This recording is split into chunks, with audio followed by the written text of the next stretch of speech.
Follows a centuries-old violin as it takes a journey through generations and major historical events. Cody's standing by with the author to find out more about his new book. Hi, Cody. Yes, indeed. We have Yale Strom on the show this morning. Yale, can you hear me? Yes. Excellent. We're all working this morning. What a fascinating storytelling device, using a violin to tell all these tales.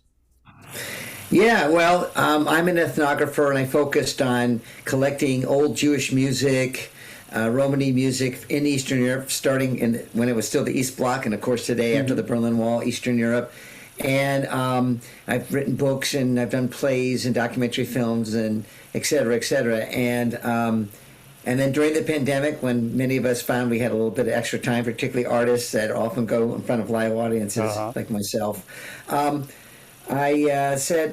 looked down at the violin. I said, the one tool that was with me in all these various trips was my violin. And what if the violin could speak, think, have ideas, thoughts? And so that's how I got the idea to tell this story about Jewish history and music, that, like you said, 200 years of it, but through the violin's perspective.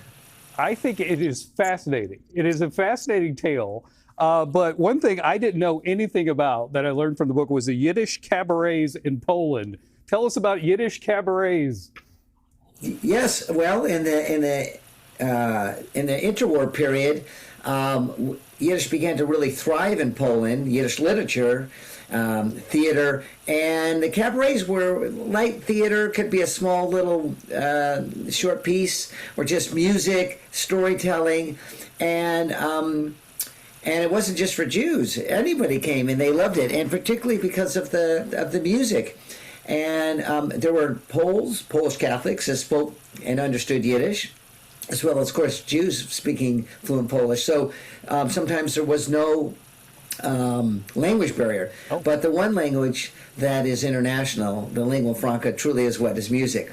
And I found that out. I found that even though maybe I didn't speak Polish fluently or any Hungarian or very little Romanian, but I had my violin with me, and they often said, "Let me hear you play a tune." They would indicate I'd play something, and they'd say, "Okay, we're going to invite this guy in for dinner, not the guy over there who he may speak fluent Romanian, but he doesn't play a note. He has no instrument," because the music spoke to the heart of the people, and particularly with musicians, right? Because we're communicating with each other. I think that's fascinating. That is fascinating. Okay, we got to go, but I want to tell everyone, where can they find the book? Where can they get it?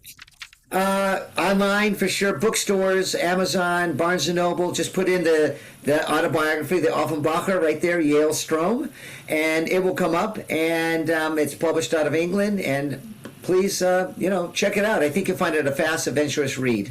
I love it. Okay, you got your violin there? It's right here. Do you mind playing a little bit for us? Let's try something. Okay, let's do something.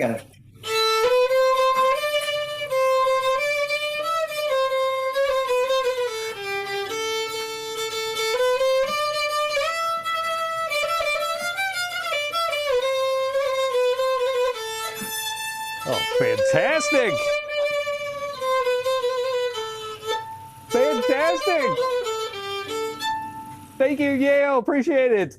Fascinating tale, man. Everybody, check out this book. Thank you. It is a fascinating tale. I mean, you're going to learn a lot. You're going to learn a lot. Thanks so much, man. Absolutely. All right, stick around. We got so much more on the show coming up. So do not go away. Do not?